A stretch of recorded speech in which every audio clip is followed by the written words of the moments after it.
Herkese merhaba, kanalıma hoş geldiniz. Bugünkü videomda raf iple hazırladığım çiçekli çantanın tarifini sizlerle paylaşacağım. Ben burada tek renk hazırladım. İstediğiniz renklerle hazırlayabilirsiniz. Her çiçek farklı renklerle hazırlanabilir ya da ortadaki sadece sık iğne yerine farklı bir renk, yapraklarında ayrı bir renkle de örülebilir. Tamamen zevkinize göre, tercih sizin. Ben tek renkle hazırladım. Burada 18 tane çiçek motifi hazırladım. Her sırada 6 tane çiçek motifimiz var. Bunları birleştirdikten sonra ve burada yuvarlak bir taban uyguladım. Ve en son yuvarlak taban yaptıktan sonra ilmek kaydırma yöntemiyle birleştirmesini hazırladım. İsterseniz dikerek de birleştirme yapabilirsiniz. Burada kolay bir askı çalıştım. Askıyı buraya düğüm attım. Bakın, istediğiniz şekilde askının boyunu uzatabilip veya kısaltabilirsiniz. Bu şekilde. Çantanın içini göstermek istiyorum. Çantanın içini ben astar yaptım. İsterseniz astar yapmayabilirsiniz. Aynı turuncu renkten astar yapıp orta kapanma yerine çıt çıt diktim. Bu şekilde çantamız harika bir çanta oldu. Her bir rafya ip 100 gramlık iplerden 1,5 adet kullandım. İkinci yumaktan çok az kullandım. Bunu da belirtmek istiyorum. Şimdi tarifimize geçmeden önce sizlere küçük bir hatırlatma yapmak istiyorum. Kanalıma abone olmak ücretsizdir. Ücretsiz olarak kanalıma abone olabilirsiniz.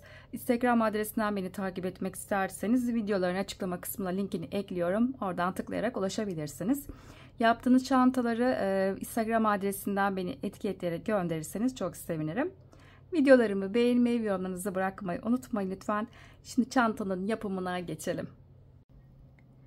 Çantamızı örmek için gerekli malzemelerimiz turuncu renk rafya ip kullanacağım. Nas rafyanın içeriğini göstermek istiyorum. 100 gram ağırlığında, renk kodu D11. Çantayı örmek için tığ numaramız 3,5 milimetrelik bir tığla çanta öreceğim. Ve çantanın askısını da 4 milimetrelik bir tığla öreceğim. Çantanın askısını çift kat yapacağım için o yüzden 4 milimetrelik tığ kullanacağız. Şimdi hiç vakit kaybetmeden çantanın yapımına geçelim. İpimi burada aldım. İlk önce sihirli halka yaparak başlayacağım. Şimdi ipimi bu şekilde parmağımın üzerine aldım. Bir tur doladım. Şimdi yumaktan gelen ipi sol kenara aldım. Bakın, bu şekilde bir halka oluşturdum. Şimdi bu halkanın içinden ipimi çıkartıp bu şekilde tutuyorum. Kısa ipimiz sol kenarda kalacak. Bir tane halkanın içine zincir çektim. Şimdi zincirin çektik. Halkanın içine toplamda 12 tane olacak şekilde sık iğne yapacağız. Şimdi halkanın içine battım. İlmek çıkarttım. Tığda 2 ilmek var. İkisini bir ördüm. İlk sık iğnemi yaptım. Bir. Tekrar halkanın içine battım. İkinci sık iğnemi yaptım. Tekrar 3, 4. Bu şekilde 12 tane sık iğne yapalım. Şimdi burada sayıyorum. İlk yaptığım sık iğneden itibaren 1, 2, 3, 4, 5, 6, 7, 8, 9, 10, 11 ve 12. 12 tane sık iğnemi yaptım. Şimdi kısa ipimle burayı asılıyorum. Kapatabildiğim kadar orta boşluğu kapatacağız.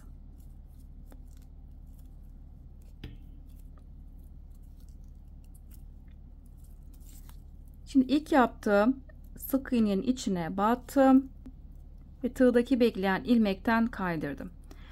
Bu şekilde sıramızı tamamlamış olduk. Şimdi bir üst sıraya çıkacağız. 2 tane burada zincir çekeceğim.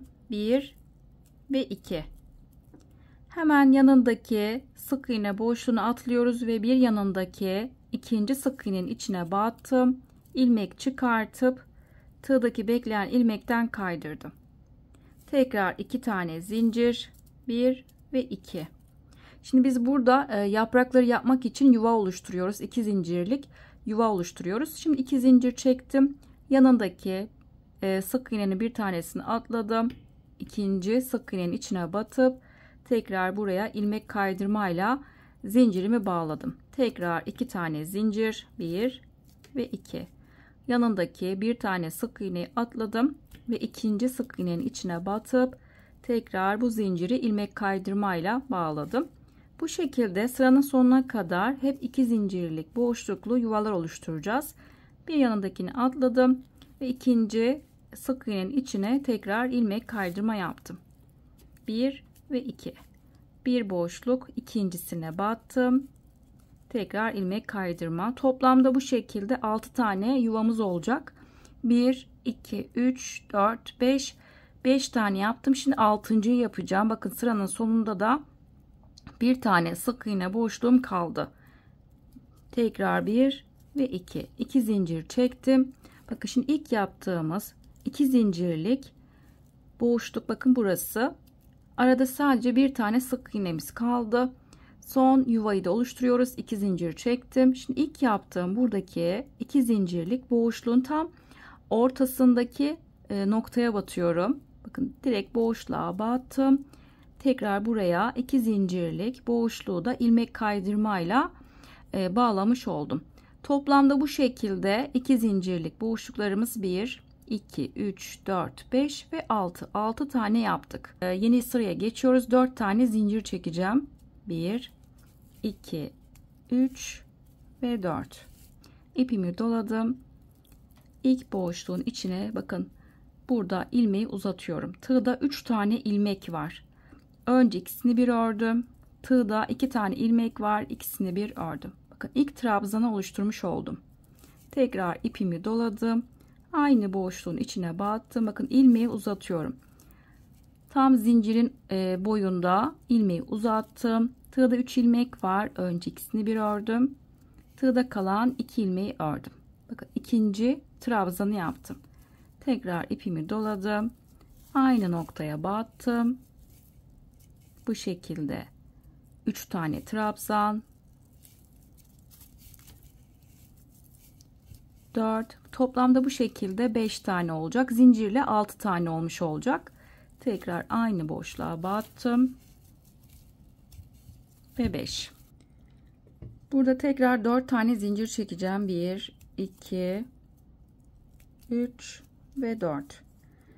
Şimdi bakın ikinci oluşturduğumuz halkamız var. İkinci oluşturduğumuz 2 zincirlik buradaki boşluğun içine buraya battım. İlmek çıkarttım ve tığdaki bekleyen ilmekten kaydırdım. İlk yaprağı oluşturduk. Şimdi ikinci yaprağı oluşturacağım. 4 tane tekrar zincir çekeceğiz. 1 2 3 ve 4. Şimdi bu ikinci 2 zincirlik halkanın içine ikinci yaprağı oluşturmak için tığın üzerine ipimi doladım. Şimdi 4 zincir çekmiştik. Bu ikinci halkanın aynı boşluğa battım. Bakın ilmek çıkarttım. Tam zincirin boyunda ilmeği uzattım ve buraya ilk ikili trabzan yaptım. Tekrar aynı noktaya battım ve ikinci trabzan. Bu şekilde 5 tane ikili trabzan yapacağım ve ilk zincirle birlikte toplamda 6 tane olmuş olacak. 3 4 ve 5. Bakın zincirle 6 tane oldu. Şimdi ikinci yaprağı yaptım. Şimdi üçüncü yaprağı oluşturmak için 1 2 3 ve 4 zincir çektim. Şimdi üçüncü yaprağı oluşturmak için bakın burada bizim üçüncü yaptığımız 2 zincirlik boşluğa atlayacağız. 2 zincirlik boşluğa atladım ve bu zinciri ilmek kaydırmayla buraya bağladım. Şimdi tekrar 4 tane zincir çekeceğim. 1 2 3 ve 4. Şimdi bu üçüncü halkanın içine battım ve buraya tekrar ilmeği uzatıp 5 tane ikili trabzan yapacağım. 1 2 3 4 ve 5. Zincirle 6 tane oldu. Şimdi üçüncü yaprağı oluşturdum. Tekrar 4 tane zincir ve dördüncü yaprağı oluşturmak için bakın hemen bir sonraki, yani dördüncü halkanın içine battım ve ilmek kaydırmayla burayı sabitledim. Tekrar 4 tane zincir. Şimdi dördüncü yaprağı yapmak için hemen dibindeki boşluğa Buraya toplamda 5 tane ikili trabzan yapacağım ve zincirle 6 tane olacak. 2 3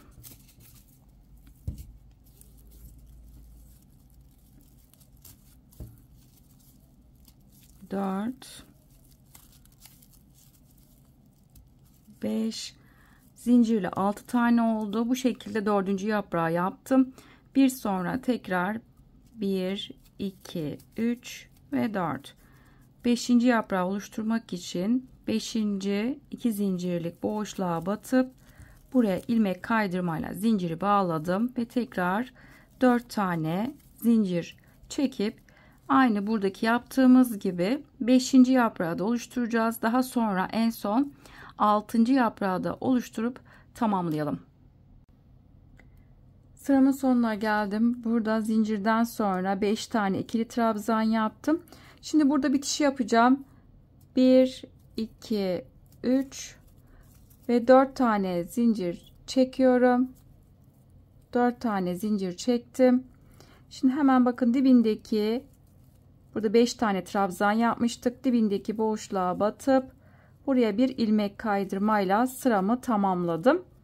Bakın son yaprağı da yapmış oldum. Burada bir tane zincir çekip ben burada ipimi kopartmıştım ve bu şekilde ipimi çıkarttım. Bakın çiçeğimizi yapmış olduk. En son bitişi de 5 tane trabzan yaptıktan sonra 4 tane zincir çekip dibindeki boşluğa ilmek kaydırmayla sabitledim ve bir tane zincir çekip ipimi koparttım.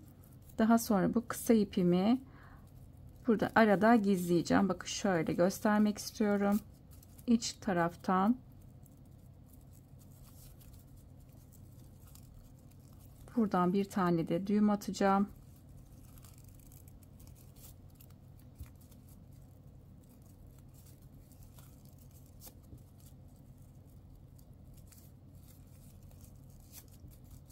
Bakın bu şekilde ipimizi gizleyeceğiz.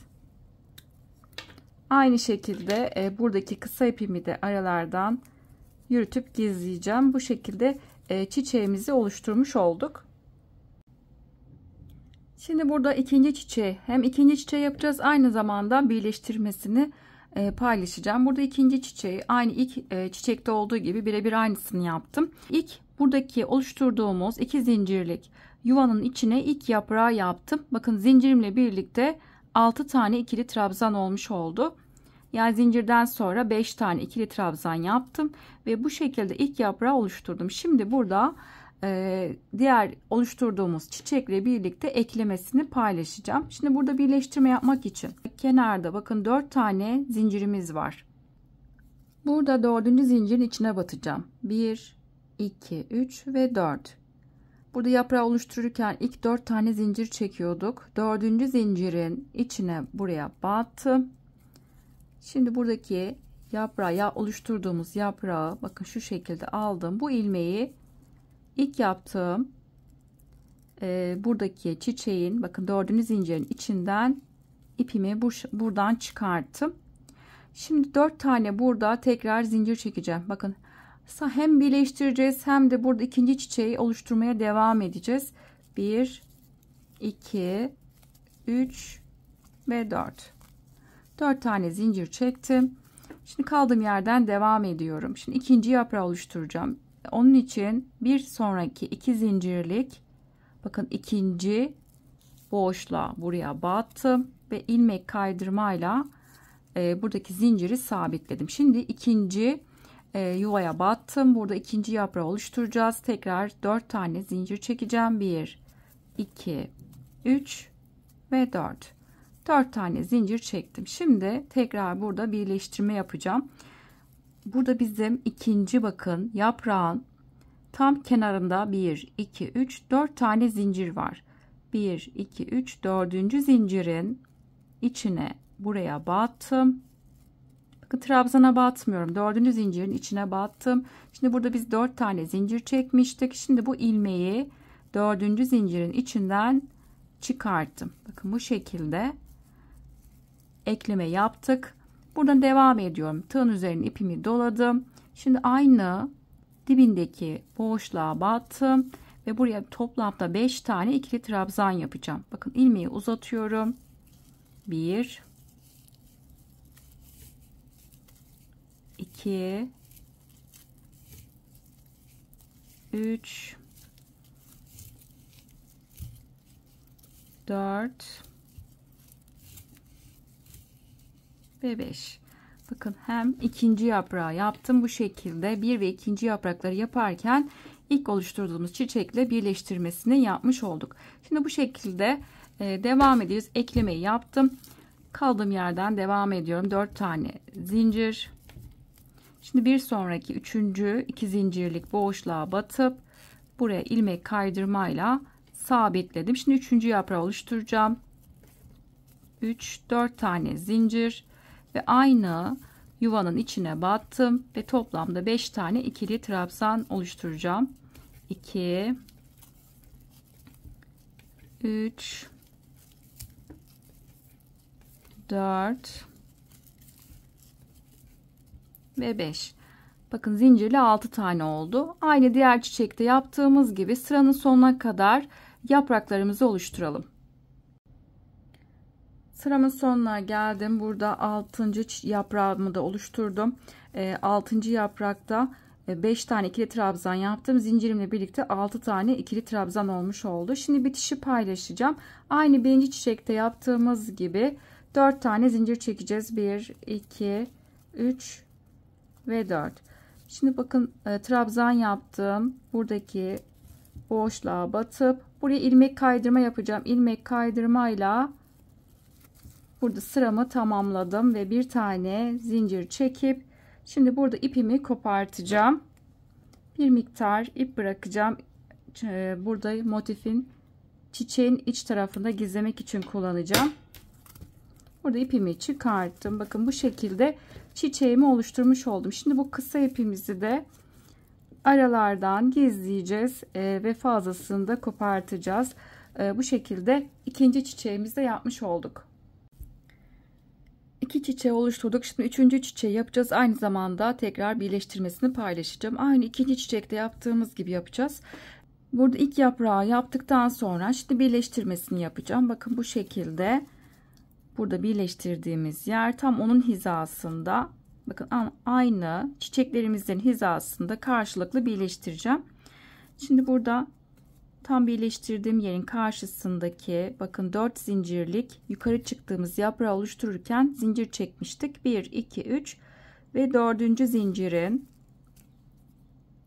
içine buraya battım. Şimdi bu yaptığım yaprağı buraya bağlayacağım. Bu ilmeği zincirin içinden çıkarttım ve 4 tane zincir çekeceğim. 1 2 3 ve 4. Şimdi ikinci 2 zincirlik boşluğa batıp ve ilmek kaydırmayla burada zincirimi bağladım. Tekrar 4 tane zincir çekeceğim. 1 2 3 ve 4. Şimdi diğer bakın yanındaki yaprağa geçiyorum. 1 2 3 ve 4. zincirin içine tekrar buraya batacağım. 4. zincirin içine battım. Şimdi bu 4 zincir çekmiştik. Şimdi bu ilmeği 4. zincirin içinden çıkarttım. Bakın tekrar burada ikinci yaprağı oluşturmaya devam ediyorum. İpimi doladım. Aynı 2 zincirlik boşluğa batıp ilmek uzattım ve 5 tane burada ikili trabzan yapacağım. 1 2 3 4 5 tane ikili trabzan yaptım ve zincirle 6 tane oldu. Bu şekilde 3. çiçeği de eklemesini yaptım. Şimdi devam ediyoruz. Aynı çiçeğimizi devam ettireceğiz. 4 tane zincir çekeceğim. 3 ve 4. Şimdi 3. 2 zincirlik boşluğa batıp buraya ilmek kaydırmayla zincirimi sabitledim. Tekrar 4 tane zincir. Şimdi 3. yaprağı oluşturacağım. Aynı diğer tarafta yaptığımız gibi üçüncü yaprağı oluşturacağız ve toplamda sıranın sonuna kadar 6 tane yaprağımızı tamamlayacağız ve üçüncü çiçeğimizde bu şekilde eklemesini paylaşmış oldum. Bu şekilde devam edeceğiz. Çiçeklerimizi aynı karşılıklı birleştirmeye devam edeceğiz. 5 tane çiçeğimizi birleştirelim. 6. çiçeği de birleştirmesini sizlerle paylaşacağım. Çiçeklerin ben burada eklemesini yaptım. Saydığım zaman 1, 2, 3, 4, 5 ve 6. çiçeği de ekledim. Bakın 6. çiçeği de aynı şekilde buradaki gibi ekledim. Sadece burada tamamını çiçeği örmedim. Daha sonra burada iki ucu aynı zamanda çiçeklerimizi de birleştireceğiz. Şimdi onun yapılışını paylaşacağım. İşte burada diğerleri gibi eklemesini yaptım. Şimdi burada eklemesini yaptıktan sonra 4 tane zincir çekiyorum. 2, 3 ve 4. Şimdi 3. boşluğa batıp buraya bir ilmek kaydırma yaptım. Tekrar 4 tane zincir çekiyorum. Şimdi 3. yaprağı oluşturacağım buraya. 1, 2, 3, 4 ve 5. Bakın 3. yaprağı oluşturdum. Şimdi 4. yaprağı yapacağım. 1, 2, 3 ve 4. Şimdi 4. boşluğun içine battım. Buraya ilmek kaydırmayla birleştirdim. Tekrar 4 tane zincir. Aynı noktaya 5 tane ikili trabzan oluşturacağım. 2, tekrar devam ediyorum. 3, 4 ve 5. Bakın şimdi 4. yaprağı yaptım. İlk yaptığım çiçekle birlikte birleştirmesini yapacağım. Tam bunu iki ucu birbirine birleştirmiş olacağız. Tam buradaki birleştirdiğimin aynı karşısındaki karşılıklı bakın buradaki yapraklara birleştireceğiz. Burada birleştirilmeyen kenarda birer tane yaprağımız kalmış olacak. Şimdi şu şekilde bakın burası birleştirilmiş yaprak. Bakın kenarda da bir tane birleştirilmemiş yaprağımız olacak. Şimdi 4. yaprağı yaptım ve aynı zamanda şimdi burada birleştirmesini yapacağım. Şimdi buradaki ilk yaptığım çiçeği aldım. Tam bunun karşısındaki bir tane birleştirilmeyen yaprak kalacak. 4. zincirin içine battım ve bu noktayla şimdi birleştirmesini yapacağım. Bakın bu şekilde ilmek çıkarttım ve 4 tane zincir çekeceğim. 1, 2, 3 ve 4. Hem birleştiriyoruz aynı zamanda çiçeğimizi de örmeye devam ediyoruz. Şimdi burada 5. yaprağı oluşturacağım. 5. buradaki zincir boşluğuna batıp buraya ilmek kaydırma yaptım. Tekrar 4 tane zincir çekeceğiz. 3 ve 4. Şimdi diğer bakın yanındaki yaprağa geçiyorum. Yanındaki yaprağın da ve 4. zincirin içine bu noktaya battım. Şimdi burada 4 tane zincir çekmiştik. Buradan ilmek çıkarttım. Tığın üzerine ipimi doladım. Şimdi burada 5. yaprağı oluşturacağız. İlmekleri uzatıyorum. 1, 2, 3, 4 ve 5. Bakın bu şekilde çiçeklerimizi eklemiş olduk birbirine. Hem bu taraftaki burayı ekledik. Aynı zamanda diğer ilk yaptığım çiçekle de burada eklemesini yapmış olduk. Şimdi son 6. yaprağı da oluşturacağım. 4 tane zincir. 2, 3 ve 4. Şimdi son 6. zincir boşluğuna battım. Ve buraya bir ilmek kaydırmayla zincirimi sabitledim. Tekrar 4 tane zincir ve dibine 5 tane ikili trabzan oluşturacağım. 1, 2, 3,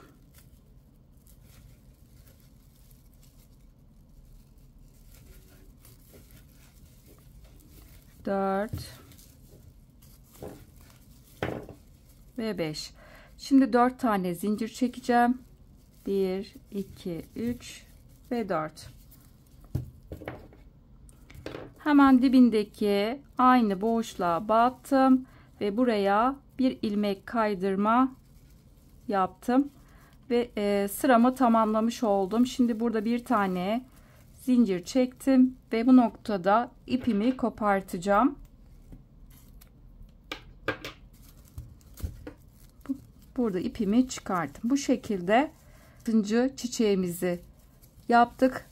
Bu şekilde eklemiş olduk. Şimdi bu kısa ipimizi çiçeğin iç tarafından yürütüp gizleyeceğiz. Bu şekilde ilk sıramızı çiçeğimizin tamamlamış olduk. Burada biz 6 tane çiçeği birleştirmesini yaptık. Şimdi ilk sırayı tamamladık. Şimdi ikinci sıra yapacağız.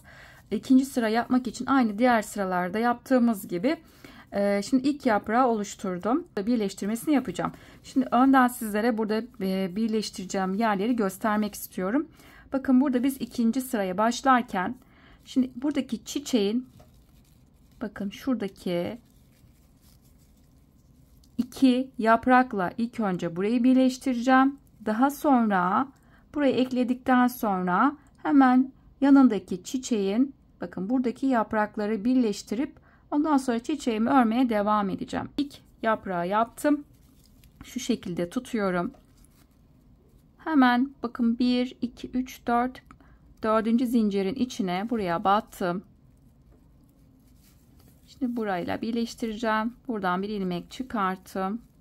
Kaldığım yerden devam ediyorum. 4 tane zincir çekeceğim. 1 2 3 ve 4. Şimdi ikinci yaprağı oluşturmak için ikinci zincir boşluğuna battım ve buraya bir ilmek kaydırmayla zincirimi sabitledim. Tekrar 4 tane zincir. 1 2 3 ve 4. İkinci yaprağı birleştireceğim. 1 2 3 dördüncü zincirin içine battım.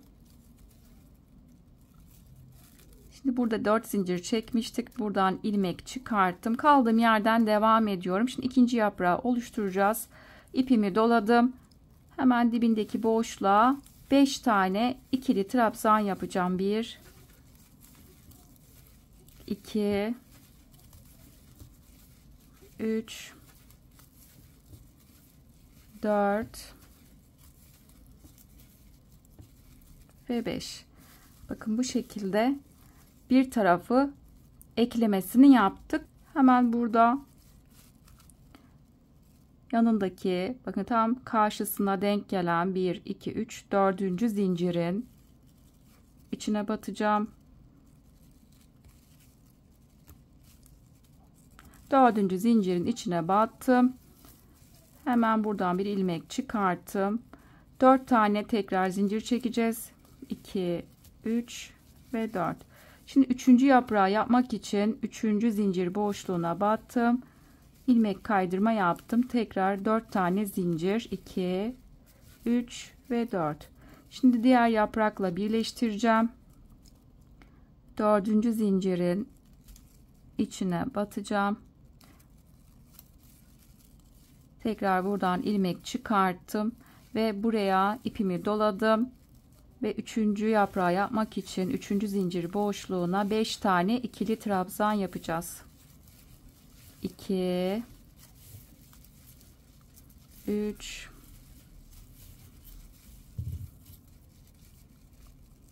4 ve 5. Bakın bu şekilde hem bu tarafı birleştirdim, devam ettim. Ondan sonra diğer çiçekle de burayı, yapraklarımızı birleştirdik. Şimdi aynı şekilde çiçeğimizin geri kalan kısmını diğer sıralarda yaptığımız gibi devam edeceğim. 4 tane zincir. Buranın birleştirmesi bitti. Şimdi dördüncü yaprağı yapmak için dördüncü zincir boşluğuna battım ve ilmek kaydırmayla burayı sabitledim. Tekrar 4 tane zincir. Hemen dibindeki boşluğa dördüncü yaprağımızı oluşturacağız. 1 2 3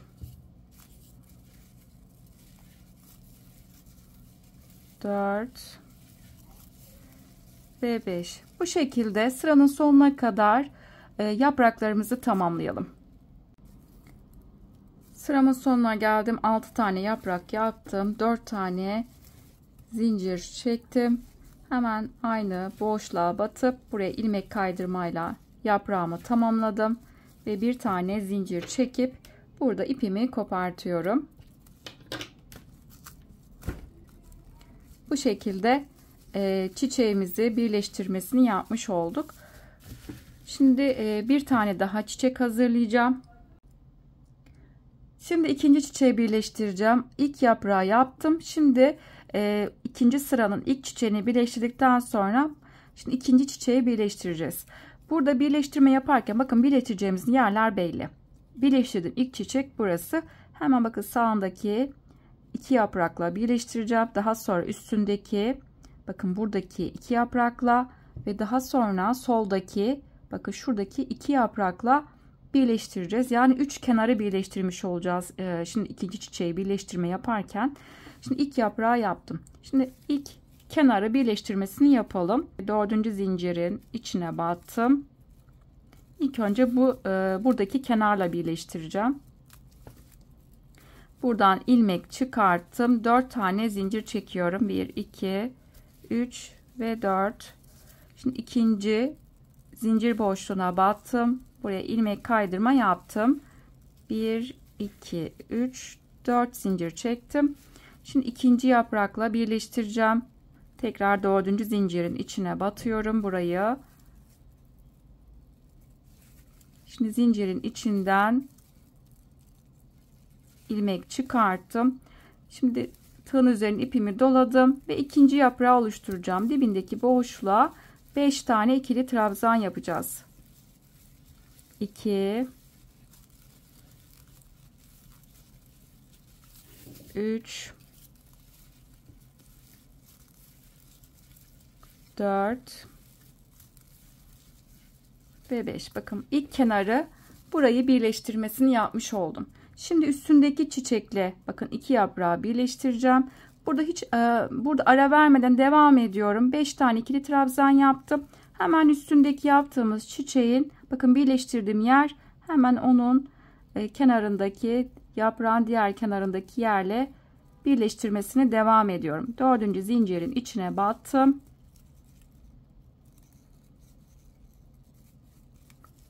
Şimdi bu ilmeği buradan çıkarttım. 4 tane zincir çekeceğiz. 2, 3 ve 4.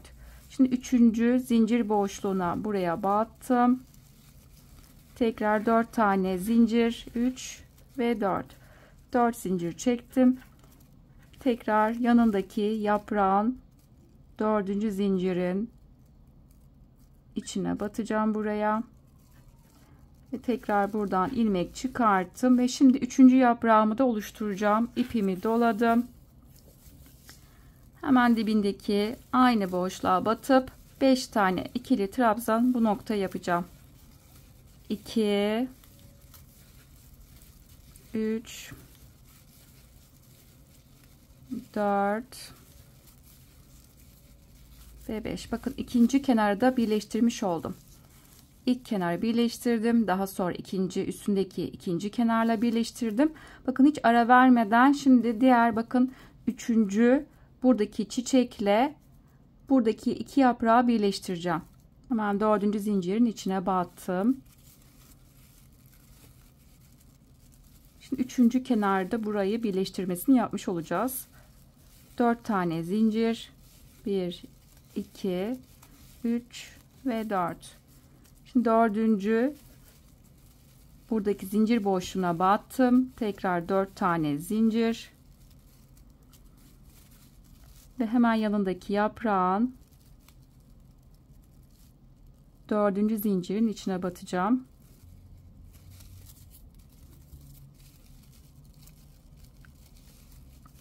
İpimi doladım. Dibindeki boşluğa 4. yaprağımızı oluşturacağız. 1 2 3 4 ve 5. 4 tane zincir. Şimdi 5. zincir boşluğuna buraya battım. Tekrar 4 tane zincir. Ve buraya 5. yaprağımızı da oluşturacağız. Sıranın sonuna kadar daha sonra da 6. yaprağımızı tamamlayalım. Aynı diğer sıralarda yaptığımız gibi yapacağız. Bu şekilde ikinci sıra yaparken ilk önce iki kenarı birleştirdik. İkinci çiçeği yaparken de 1, 2 ve 3 kenarı birleştirip diğerlerini normal bir şekilde çiçeğimizi tamamlayalım. Tekrar devam edeceğiz. Şimdi üçüncü çiçeği yapacağız. Aynı ikinci çiçeği yaptığımız gibi 3 bir kenarını birleştireceğiz. Sadece ilk çiçeği yaptığımız yer iki kenarını birleştiriyoruz. Sadece ilk çiçeği yaparken iki kenarı birleştirip diğerlerini 3 bir kenarını birleştiriyoruz. Aynı 3. sırada da aynısını yapacağız. 3. sırayı sırasını yaparken de ilk çiçeği yaparken buradaki gibi iki kenarını birleştirdikten sonra diğer çiçekleri yaparken de 1, 2, 3 bir kenarı birleştirmesini yapıyoruz. Şimdi 3. çiçeği de birleştirirken bakın şu şekilde çevirdim. İlk önce bakın ikinci çiçeği birleştirdiğim yerin kenarındaki 4. zincirin içine buraya batacağım. İlk birleştirmeyi buraya yapacağız. Buradan aynı çiçeğimi devam ettiriyorum. 4 tane zincir, 2, 3 ve 4. Şimdi ikinci yaprağı yapmak için buraya ilmek kaydırma yaptım. 4 tane zincir. Şimdi tekrar ikinci yaprağın 4. zincirine battım ve ipimi doladım. Şimdi ikinci yaprağı oluşturacağım. 5 tane ikili trabzan yapacağım. 1, 2, 3, 4 ve 5. Bakın 5 tane trabzan yaptım. Devam ediyorum. Şimdi ikinci kenarı birleştireceğim. Hemen üzerindeki çiçeğin bakın tam birleştirdiğim yer burası. Hemen aynı yaprağın kenarındaki biz bir önce sırada birleştirdiğimiz yerin bakın aynı yaprağın kenarındaki 4. zincirin içine buraya batacağım. İkinci kenarı da buraya birleştireceğim. 4 tane zincir ve 3. zincir boşluğunu atladım. İlmek kaydırma yaptım. Tekrar 4 tane zincir ve yanındaki ikinci yaprağın tekrar zincirin içine battım. Buraya ilmek çıkarttım ve 3. yaprağı oluşturacağım. 5 tane ikili trabzan yapacağız. 1, 2, 3, 4 ve 5. Bakın 5 tane trabzan yaptım. Şimdi 3. kenarı birleştireceğim. Bakın hemen üstündeki diğer yanındaki çiçeğin bakın bir önce burada ilk sırada birleştirdiğimiz nokta ve aynı yaprağı kullanıyoruz. Diğer bakın 4. zincirin içine buraya battım. Tekrar buradan bir ilmek çıkarttım. Tekrar 4 tane zincir. Şimdi 4. zincir boşluğuna batıp buraya ilmek kaydırma. Tekrar 4 tane zincir. Şimdi diğer yaprağın kenarındaki zincirin içine buraya batacağım.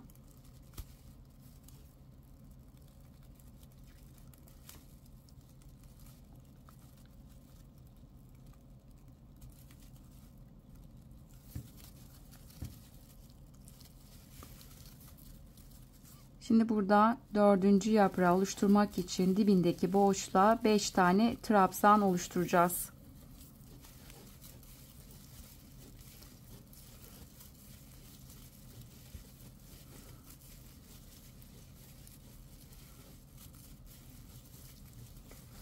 Dördüncü yaprağı oluşturdum. Tekrar 4 tane zincir ve 5. yaprağı oluşturmak için 5. boşluğa batıp ilmek kaydırma yaptım ve bu şekilde bu çiçeğimizi de tamamlıyoruz. 3 bir kenarını birleştirmiş olduk. İkinci sıranın 3. çiçeğini de birleştirmesini yapmış oldum.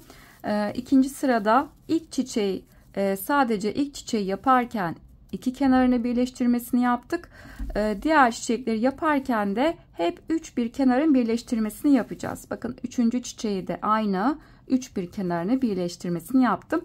Bundan sonraki yapacağımız çiçekler birleştirirken hep 3 bir kenarını birleştireceğiz.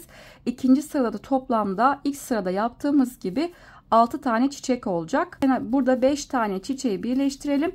6. çiçeği birleştirmesini tekrar burada sizlerle paylaşacağım. Burada ben 5 tane, bakın şöyle göstermek istiyorum. 1, 2, 3, 4, 5 tane çiçeğimi birleştirdim. İlk bir tanesini iki kenarını birleştirdik. Diğer çiçeklerinde 3 bir kenarını birleştirdik. Şimdi 6. çiçeğin birleştirmesini yapacağız. 6. çiçek hem bakın 3 bir kenarını birleştireceğim. Aynı zamanda diğer çiçeğimizle birleştireceğimiz için uç uca ekleyeceğimiz için 6. çiçeği birleştirme yaparken de 4 bir kenarının birleştirmesini yapacağız. 1, 2, 3, 4 bir kenarını bu şekilde birleştireceğim. Çiçeğimi ben burada hazırladım. İlk yaprağı yaptım. Şimdi birleştirmek için 4. zincirin içine battım. İlmek çıkarttım. 4 tane zincir çekiyorum. 1, 2, 3 ve 4. Şimdi ikinci yaprağı oluşturmak için ikinci zincir boşluğuna battım. Tekrar 4 tane zincir. Şimdi ikinci yaprağı birleştireceğim. 4. zincirin içine tekrar buraya battım. İpimi doladım. Şimdi ikinci yaprağı oluşturacağım. 5 tane ikili trabzan olacak. 2, 3, 4 ve 5. Şimdi 5 tane trabzan yaptım. Şimdi üstteki ilk sıradaki yaptığımız çiçeğin tam bu kenarındaki 4. zincirin içine burayı battım. Şimdi ikinci kenarı birleştireceğim. Tekrar 4 tane zincir. Şimdi üçüncü yaprağı yapmak için 3. zincir boşluğuna batıp ilmek kaydırma yaptım. Tekrar 4 tane zincir. Şimdi yanındaki yaprağın 4. zincirin içine tekrar buraya battım. İpimi doladım ve dibindeki boşluğa 5 tane ikili trabzan yapacağım.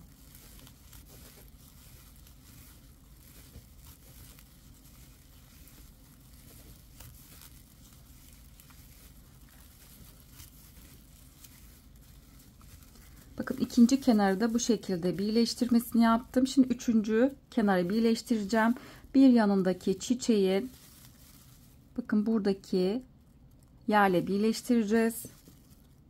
Şimdi sağdaki hemen 4. zincirin içine battım. Şimdi üçüncü kenarının birleştirmesini yapacağım. 4 tane zincir.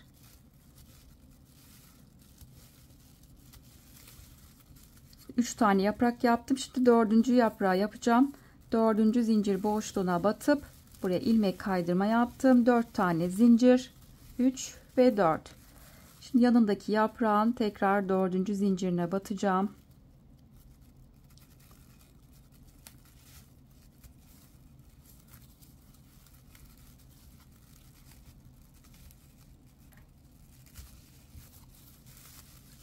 İpimi doladım. Dibindeki boşluğa tekrar 5 tane ikili trabzan. 1, 2, 3,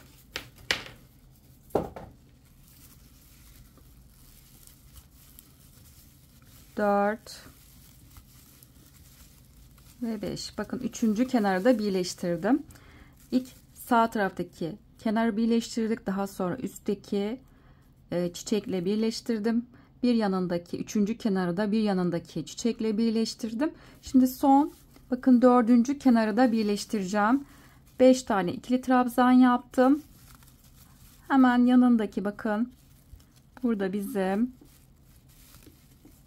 4. zincirin tekrar içine batacağım. 1, 2, 3 ve 4. Şimdi 2 ikinci sıranın yaptığımız çiçeğin birbirine en son eklemiş olacağız. Böylece dört bir kenarı birleştirmiş olacağız. Şimdi tekrar burada 4 tane zincir çekeceğim. 1, 2, 3 ve 4. Şimdi 4 tane burada yaprak yaptım.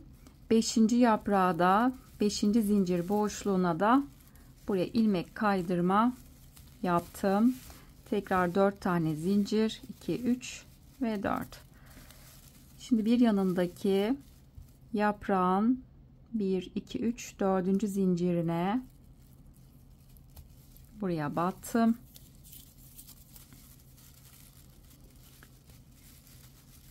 İpimi doladım. Şimdi 5. yaprağı dibindeki boşluğa batıp 5 tane ikili trabzan oluşturacağım. 2, 3, 4 ve 5. Şimdi son 6. yaprağı yapacağım. 1, 2, 3 ve 4. ilmek kaydırma yaptım. Tekrar 4 tane zincir ve dibine 6. yaprağımızı buraya yapmış olacağız. 5 tane ikili trabzan. 3, 4 ve 5. Şimdi 4 tane zincir, 2, 3 ve 4. Dibindeki boşluğa bir ilmek kaydırma yaptım ve buraya bir tane zincir çektim. Şimdi burada ipimi kopartacağım.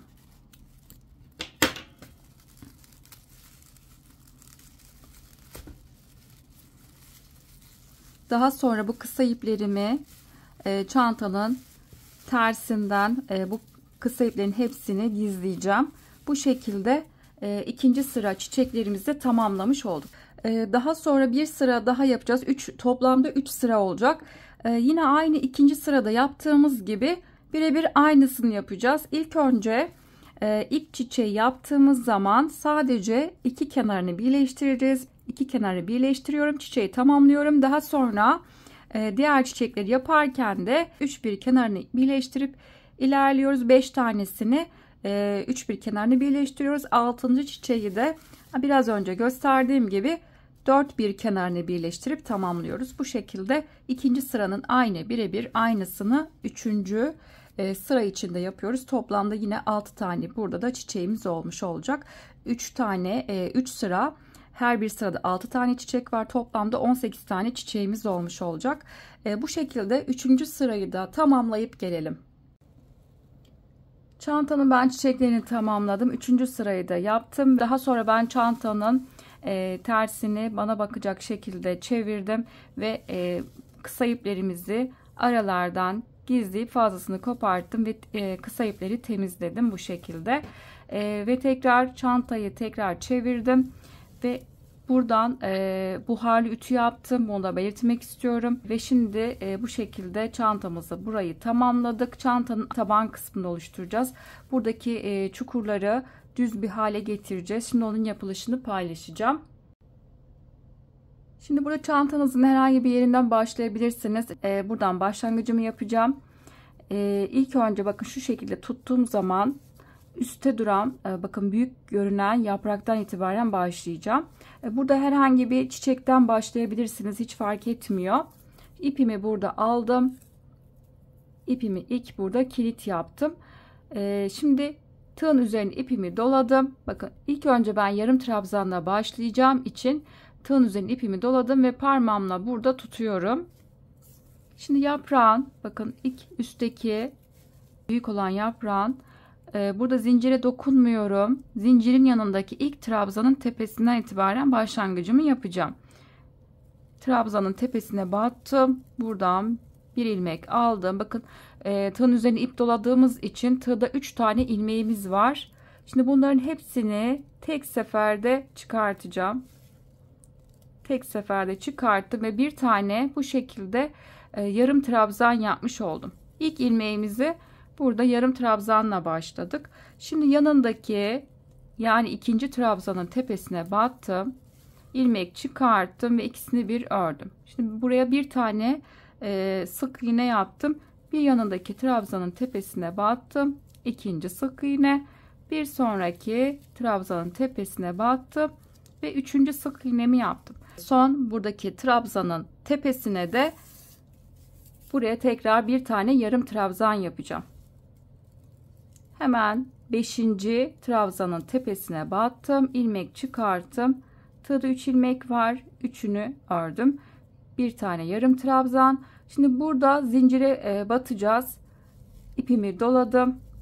1 2 3 4. zincirin içine battım. İlmek çıkarttım.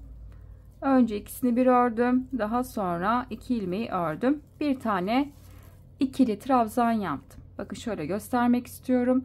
Birinci trabzana yarım trabzan ve yanından itibaren 3 tane buraya sık iğne. 5. trabzanın tepesine bir yarım trabzan ve zincirin tepesine de bir tane ikili trabzan yaptım. Bakın bu şekilde ilk yaprağı oluşturduk. Şimdi ikinci yaprağa geçeceğim.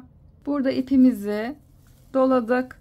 Şimdi ikinci yaprağı buraya geçiyorum. Zincire burada dokunmayacağım. Hemen zincirin yanındaki birinci trabzanın tepesine buraya battım ve buraya bir tane ikili trabzan yaptım. Tekrar ipimi doladım. Bir yanındaki ikinci trabzanın tepesine battım ve tekrar buraya bir tane daha ikili trabzan yaptım. Şimdi son bir tane daha trabzanın tepesine üçüncü ikili trabzan oluşturacağım ve şimdi üçüncü trabzanın tepesine battım. Burada aynı eşitlenmesi için, boyları aynı olması için burada ilmeği biraz daha uzatıyorum. Tekrar buraya bir tane daha ikili trabzan. Şimdi bir sonraki yaprağa geçeceğim. Aynı buradaki gibi buraya da aynısını yapacağım. İpimi doladım. Şimdi zincire dokunmuyorum. Yanındaki trabzan itibaren sayıyorum. 1 2 ve 3.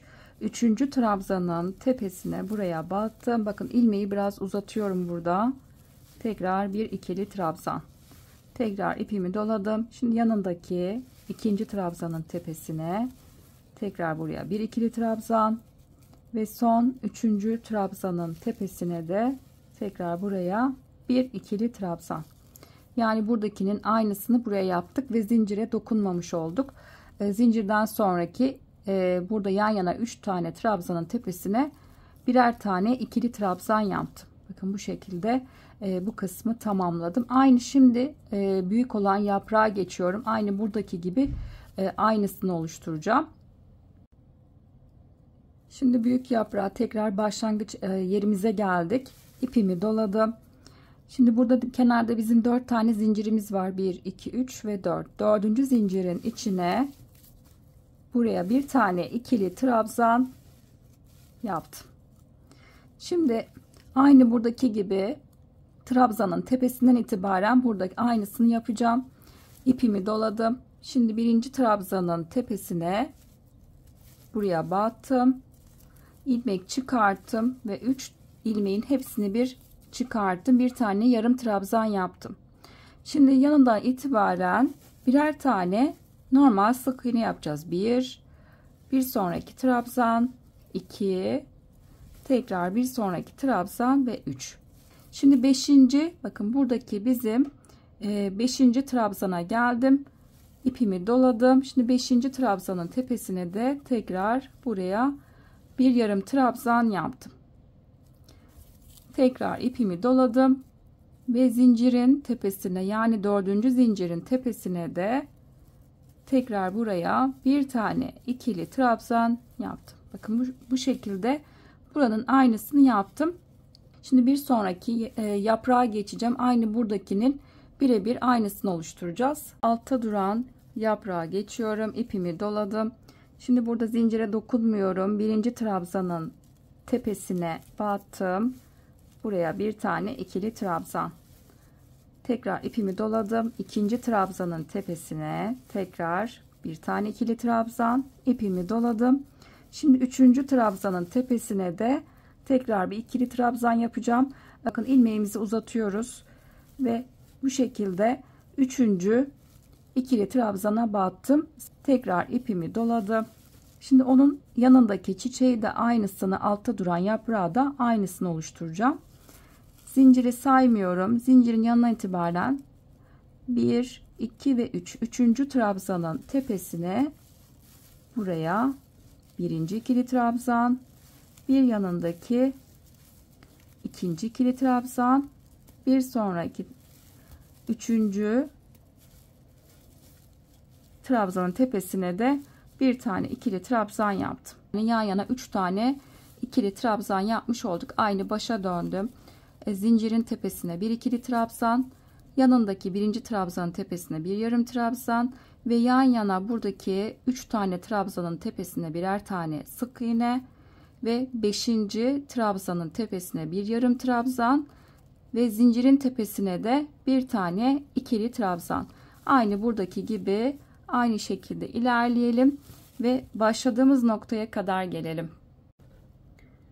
Sıramın sonuna geldim. Alttaki yaprağa 3 tane ikili trabzan yaptım. Şimdi başladığımız noktaya geldik. Biz ilk başlarken birinci trabzanın tepesinden itibaren başlangıcımızı yapmıştık. Sıranın sonunda zincirin tepesine de buradaki yaptığımız gibi bir ikili trabzanla sıramı tamamlayacağım. İpimi doladım. 1, 2, 3, 4. zincirin içine batıp buraya bir ikili trabzan yaptım ve sıramı tamamladım. Şimdi birleştirmesini yapacağım. Bir üst sıra bizim sık iğne sırası olacağı için başlangıç yerim belli olmaması için şimdi ilk yaptığım buradaki yarım trabzanın tepesini atlıyorum ve ikinci boşluğa yani sık iğnenin içine bu şekilde tığımı battım. Şimdi bu çıkarttığım ilmeği çantanın iç kısmına alacağım. Bu şekilde çantanın iç kısmını aldım. Şimdi ilmeğin bir tanesi arka tarafta duruyor. Şimdi aynı boşluğa tekrar batıyorum. Şimdi bu yumaktan gelen ipi aldım ve bu defa da çantanın ön yüzünden bir ilmek çıkarttım. Bakın bir tanesi arkada, bir tanesi de ön yüzde duruyor. Şimdi ön yüzde çıkarttığım ilmeği bu şekilde tığımı batıp ve arka çıkarttığımız ilmeğin içine de tığımı ikisini birlikte battım. Şimdi ikisinin arasından bir ilmek çıkarttım. Bakın ilk sık iğnemizi bu şekilde yapmış olduk. Şimdi tekrar devam ediyorum. Yanındaki sık iğnenin içine tekrar devam edip birer tane burada her boşluğun içine sık iğne yaparak ilerleyeceğiz.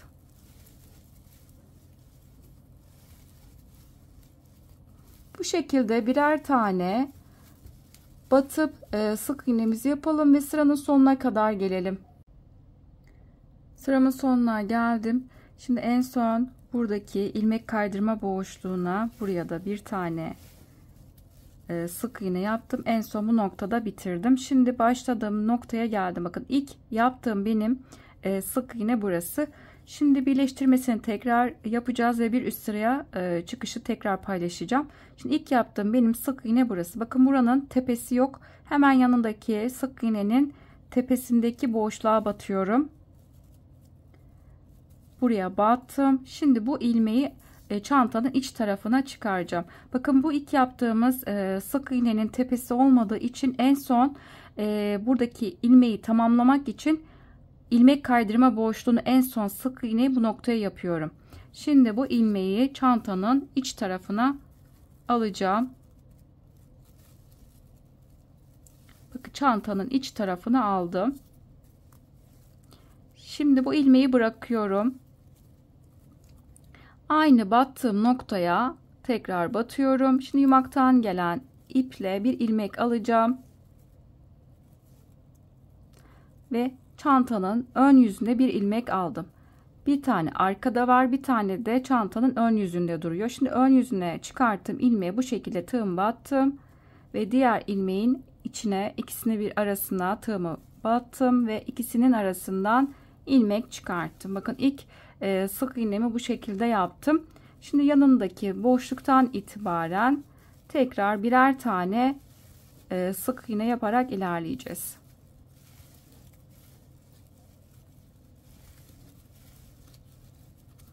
Bu şekilde Sıranın sonuna kadar birer tane sık iğnemizi yapalım.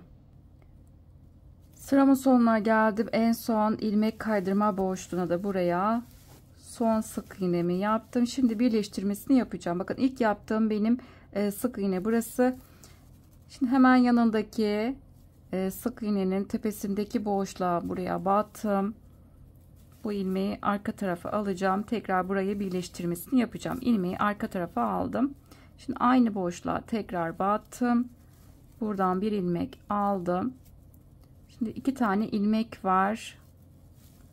İkisinin arasından ipimi çıkarttım. Şimdi bir sıra daha bu şekilde sık iğne gideceğiz. Birer tane sık iğne yapalım ve sıranın sonuna kadar gelelim. Sıramı tamamladım. Toplamda 3 sıra burada sık iğne gittik. Şimdi birleştirmesini yapacağım. Ben burada ipimi koparttım. İpimi bu noktada çıkartıyorum. Şimdi ilk yaptığım benim buradaki sık iğne burası. Buranın tepesi olmadığı için yanındaki sık iğnenin tepe noktasına buraya battım. Ve kısa ipimi çantanın iç tarafa aldım. Şimdi son yaptığım sık iğnenin de üstteki duran tek kanadına batıp tekrar bu kısa ipi çantanın iç kısmına almış oldum ve bu şekilde birleştirmesini yaptım. Şimdi bu kısa ipimizi çantanın iç tarafından buradaki sık iğnelerin arasından yürütelim ve fazlasını da kopartalım. Bu şekilde çantanın bu kısmını tamamladık. Şimdi sırada çantanın taban kısmını paylaşacağım. Yuvarlak taban yapmak için ilk önce sihirli halka yapacağım. Parmağımın üzerine ipimi bir tur doladım. Buradan ilmek çıkarttım. Bakın kısa ipimiz sol kenarda kalacak. 3 tane zincir çekeceğim. 1, 2 ve 3. İpimi doladım. Şimdi bu yaptığım halkanın içine battım. Ve buraya bir tane ikili trabzan yaptım. Tekrar ipimi doladım. Aynı halkanın içine bir tane daha ikili trabzan.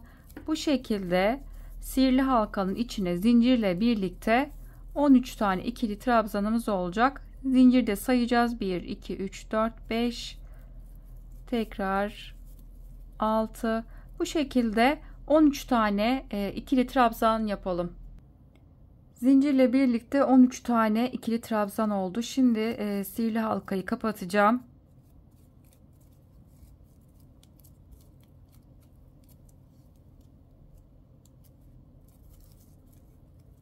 Burayı kapattım.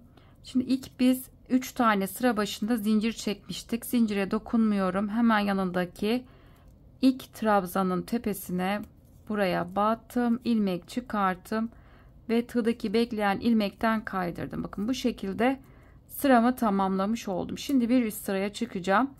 Burada bir üst sıra için 3 tane zincir çekeceğim. 1, 2 ve 3. Şimdi ipimi doladım.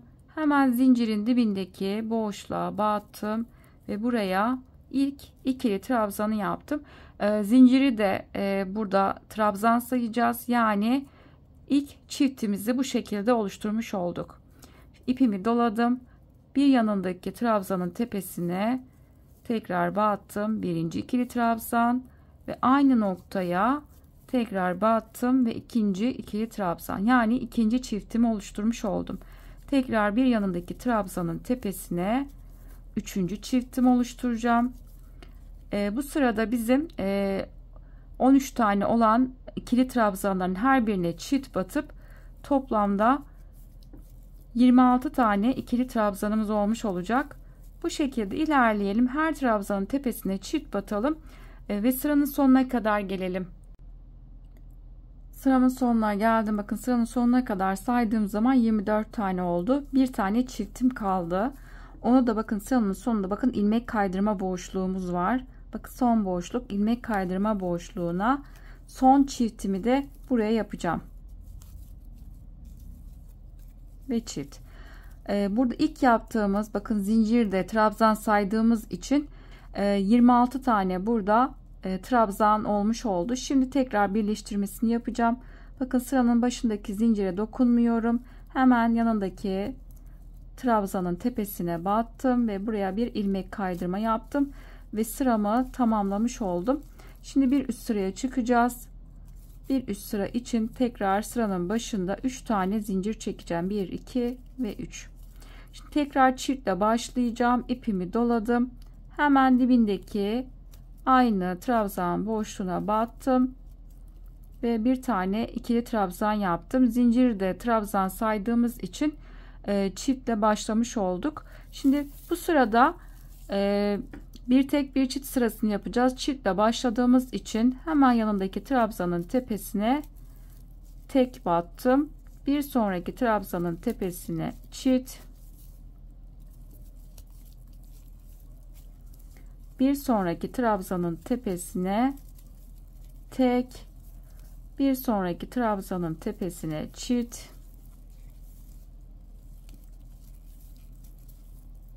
bir sonraki trabzanın tepesine tek.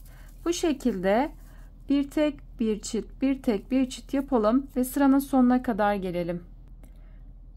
Sıramın sonuna geldim. Bakın en son burada trabzanın tepesine çift battım. Bir tane de ilmek kaydırma boşluğuna da en son buraya batacağım. İlmek kaydırma boşluğuna batıp tekle bitirdim. Bakın çiftle başladık. Bir çift, bir tek, bir çift, bir tek diyerek sıranın sonuna kadar geldik. En son trabzanın tepesine çift battım ve bir tane de ilmek kaydırma boşluğuna tek yaptım ve tekle bitirdim. Bu şekilde saydığım zaman, her bir ilmeği saydığım zaman toplamda 39 tane ikili trabzan var. Şimdi birleştirmesini yapacağım. Şimdi zincire dokunmuyorum. Hemen yanındaki trabzanın tepesine buraya batıp ilmek kaydırmayla sıramı tamamladım. Şimdi bir üst sıraya çıkacağım.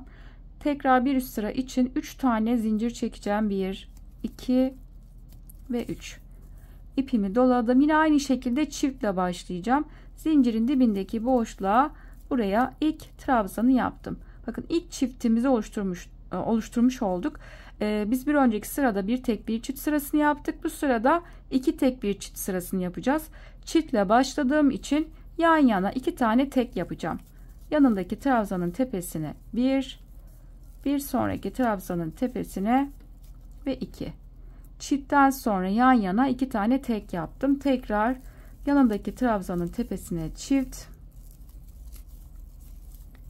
bir çift ve yanındaki trabzanın tepesine birinci tek, bir sonraki trabzanın tepesine de ikinci tek yaptım. Bir çift, iki tek, bir sonraki trabzanın tepesine çift ve bir yanındaki trabzanın tepesine birinci tek, bir sonraki trabzanın tepesine ikinci tek yaptım. Bu şekilde bir çift, iki tek, bir çift, iki tek yapalım ve sıranın sonuna kadar gelelim. Sıramın sonuna geldim. En son burada çift yaptım. Bir çift ve iki tane tek yapacağım. En son buradaki trabzanın tepesine birinci tek ve ikinci tekimi de bakın hemen sıranın başındaki zincirin dibindeki ilmek kaydırma boşluğuna batıyorum ve buraya ikinci teki yaptım. Şimdi birleştirmesini yapacağım. Şimdi zincire dokunmuyorum. Hemen yanındaki ilk trabzanın tepesine buraya batacağım.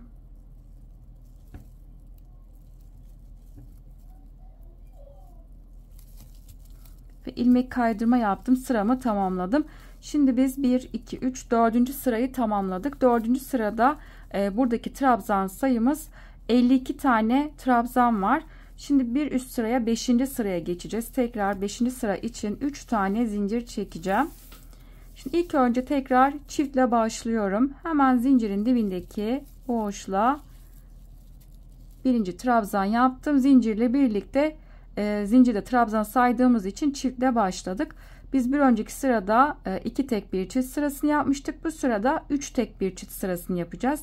Çiftle başladığım için yan yana 3 tane tek yapacağım. Bakın yanındaki trabzanın tepesinde birinci tek, bir yanındaki boşluk, 2, bir sonraki trabzanın tepesi ve 3. Bir çift, 3 tek. Tekrar bir tane yanındaki boşluğa çift batacağım ve yan yana 3 tane tekimiz olacak. 1, 2, 3 tek, bir sonraki trabzanın tepesi çift. Tekrar 3 tek bir çift, 3 tek bir çift yapalım ve sıranın sonuna kadar gelelim. Sıramı tamamladım. Çiftten sonra en son 3 tane yan yana tek yaptım. 3. trabzanı da buradaki ilmek kaydırma boşluğuna yaptım. Yani sıranın başındaki zincirin tam dibindeki boşluğa 3. teki yaptım. Bu şekilde 5. sırayı da tamamlamış oldum ve toplamda burada ilk yaptığım zincirle birlikte 65 tane ikili trabzan var. Şimdi son sıraya geçeceğiz. 6. sıraya geçip ondan sonra sıramızı tamamlayacağız. Şimdi burada 3 tane tek yaptım. Zincire dokunmuyorum. İlk yaptığım trabzanın tepesine ilmek kaydırma yapmış oldum. Şimdi 6. sıra için tekrar 3 tane zincir çekeceğim. 1, 2 ve 3. Hemen dibindeki ilk boşluğa yine sıranın başında yaptığımız gibi çift yapmış olduk. Şimdi biz bir önceki sırada 3 tek bir çift sırasını yapmıştık. Bu son sırada 4 tek bir çift sırasını yapacağız. Çiftle başladığım için yan yana 4 tane tek yapacağım. Hemen yanındaki trabzanın tepesine birinci tek, bir sonraki trabzanın tepesine 2, 3 tane tek, bir sonraki trabzanın tepesine 4. teki yaptım. Çiftle başladım. 4 tane tek yaptım. 4 tek, bir sonraki trabzanın tepesine çiftimi oluşturacağım. 1 ve aynı noktaya 2. Tekrar bir sonraki trabzanın tepesine 1, 2, 3, 4 tane tek ve bir sonraki trabzanın tepesine çiftimi oluşturacağım. Ve çift. 6. sırayı da bu şekilde 4 tek bir çift, 4 tek bir çift yapalım ve sıranın sonuna kadar gelelim. Tabanı ben tamamladım. En son çiftten sonra 4 tane tek yaptım. 4. trabzanı da sıranın başındaki zincirin dibindeki ilmek kaydırma boşluğuna 4. trabzanı tamamladım. İlmek kaydırmayla birleştirmeyi yaptım ve bu şekilde sıramı tamamlamış oldum. Şimdi 6. sırada 4 tek bir çift sırasında toplamda 78 tane trabzan yapmış olduk. Çantayı göstermek istiyorum. Burada tabanı için bakın sık iğne hazırlamıştık. Burada her bir sık iğneyi saydığım zaman buradaki ilmek sayım da 78 tane sık iğne var. Yuvarlak tabanda da 78 tane ilmeğim var. Birebir aynı ölçüde, aynı sayıda. O yüzden burada birleştirme yaparken her bir ilmeğe birer tane batıp ilmek kaydırmayla tabanı birleştireceğim. İsterseniz burada dikerek de birleştirme yapabilirsiniz. Ben burada tığla ilmek kaydırma yöntemiyle birleştireceğim. Aynı zamanda tabanın da ölçüsünü de vermek istiyorum. Tabanın çapı bu şekilde 16 santimetre yuvarlak tabanın çapı var. Şimdi buradan ipimizi kopartmadan burada çantanın herhangi bir noktasından başlayacağım birleştirme yapmaya. İsterseniz ara ara işaretleyici takabilirsiniz. Ben burada işaretleyici takmayacağım.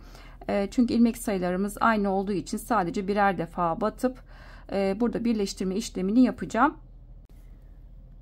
Burada birleştirme yapmak için çantanın herhangi bir noktasından başlayacağım. Şimdi bakın burada bizim sık iğnemizin bir üstte var, bir de altta duran tek kanadı var. İlk önce alttaki tek duran kanadına battım. Şimdi buradaki tabandaki ilmeği buraya aldım. Şimdi burada ilmek kaydırma yaparken bir yanındaki tekrar sık iğnenin bir üstte kanadı var, bir de altta duran tek kanadı var. Şimdi alttaki duran tek kanadına battım. Tabanın da bir yanındaki trabzan boşluğuna geçeceğim. Tabanda 2 ilmeğin ikisini birlikte alacağım. Sadece çantada içteki duran tek kanadına batıp tabanda da 2 ilmeğin ikisine birlikte batacağım. Şimdi tabanında 2 ilmeğin ikisine bu şekilde battım. Bakın ipimiz altta duruyor ve şimdi yumaktan gelen ipi tığın üzerine aldım.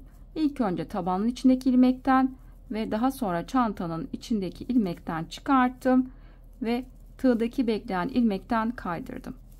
Bakın bir yanındaki tekrar sık iğnenin içteki duran tek kanadına battım.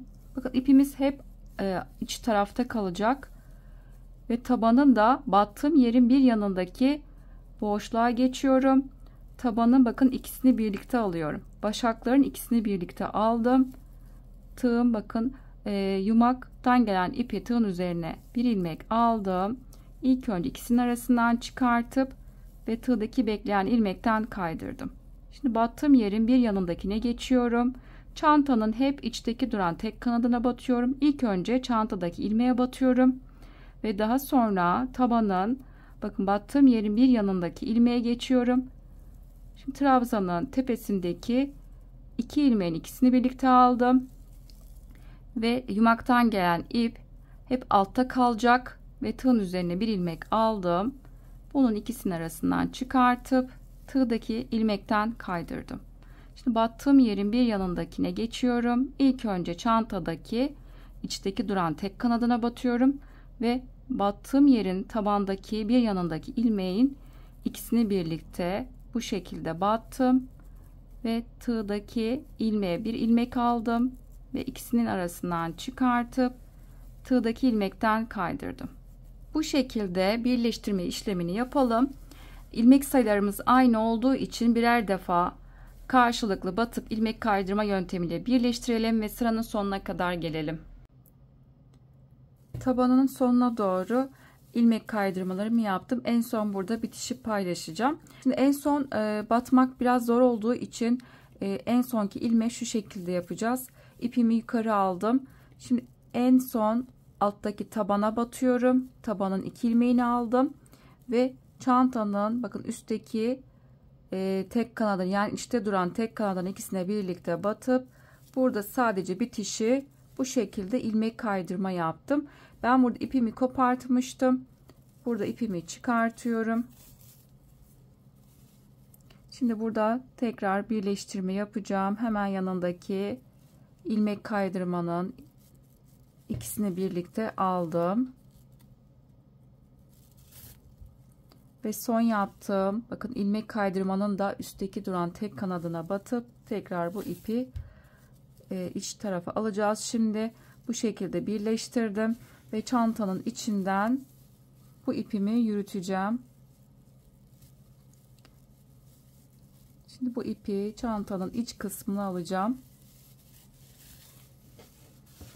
Bakın bu şekilde tabanı birleştirmiş olduk. Daha sonra kısa ipimizi içeride gizleyeceğiz. Tabanı bitirdik. Şimdi çantanın askısını paylaşacağım.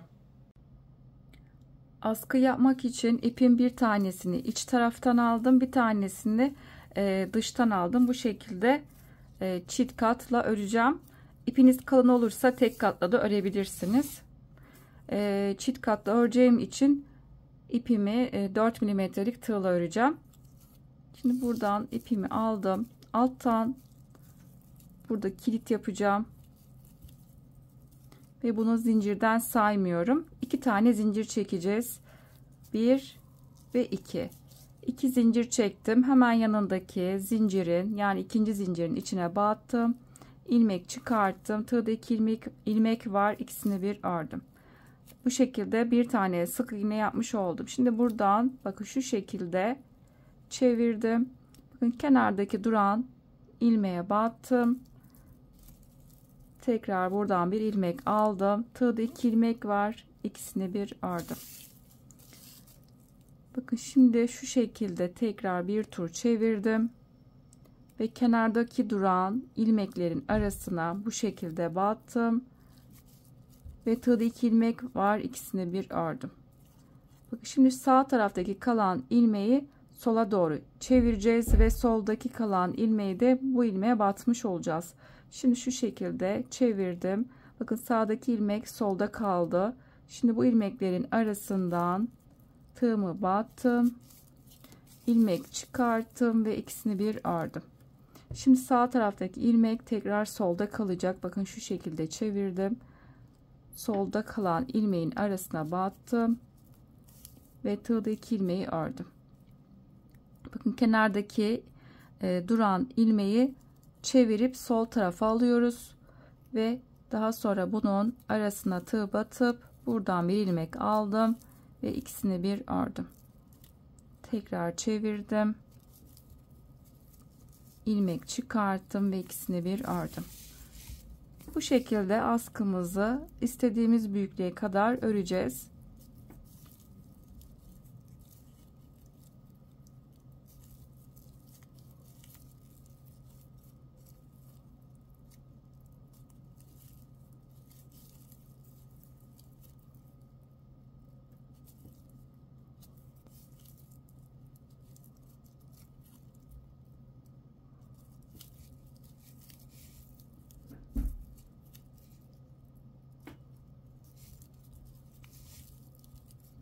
Bu şekilde istediğimiz uzunluğa gelinceye kadar askımızı örmeye devam edelim.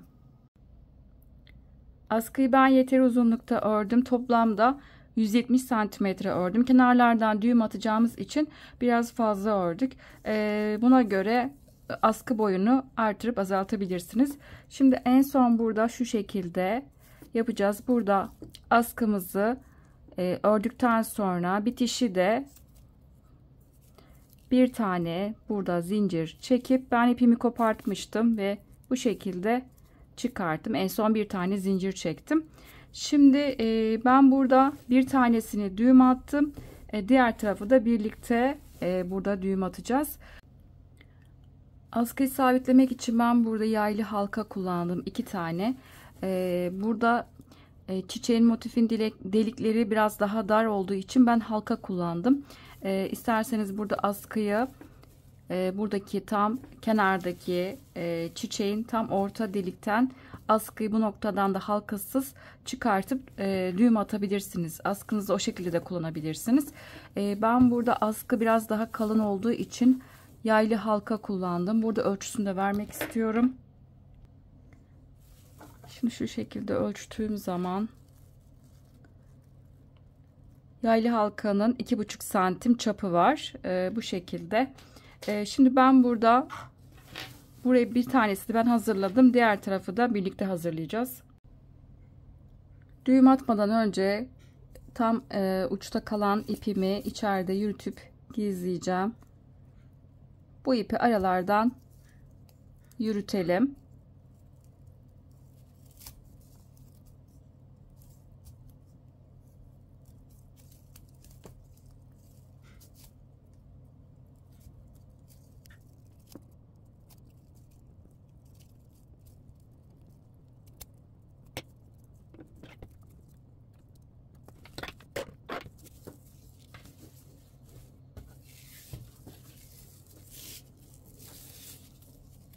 Askımı ilk önce düzeltiyorum ve şimdi bu halkanın içine şu şekilde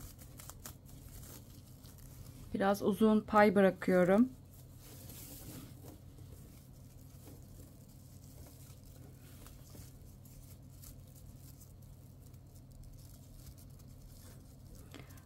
Burada bir veya iki defa sarıp daha sonra sardığınız yerden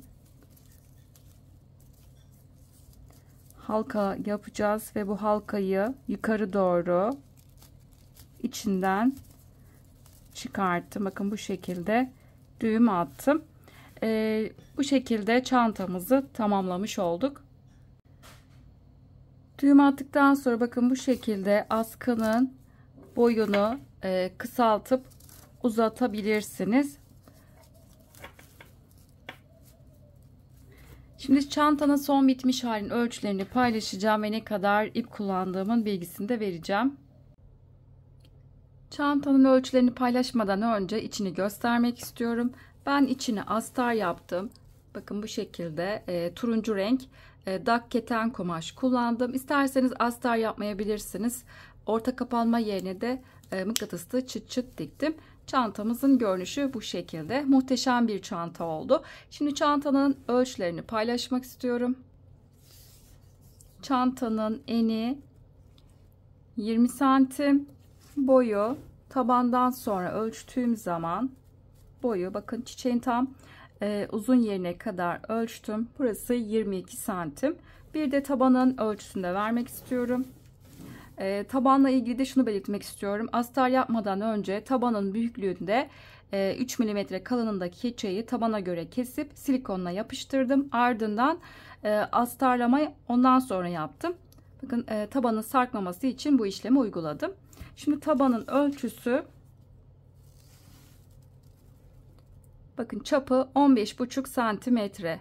Bu şekilde çantamız harika bir çanta oldu. Çantada ben 1,5 adet ip kullandım. İkinci yumaktan askı için çok az kullandım. Bunu da belirtmek istiyorum. Bu şekilde çantamızın görünüşü. Yapacaklara şimdiden kolaylıklar diliyorum. Bir videonun daha sonuna geldik. Kanalıma abone olmak ücretsizdir. Ücretsiz olarak kanalıma abone olabilirsiniz. Instagram adresinden beni takip etmek isterseniz videoların açıklama kısmına linkini ekliyorum. Oradan tıklayarak ulaşabilirsiniz. Yaptığınız çantaları Instagram adresinden beni etiketleyerek gönderirseniz çok sevinirim. Videolarımı beğenmeyi ve yorumlarınızı bırakmayı unutmayın lütfen. Bir başka videoda görüşünceye dek hoşça kalın.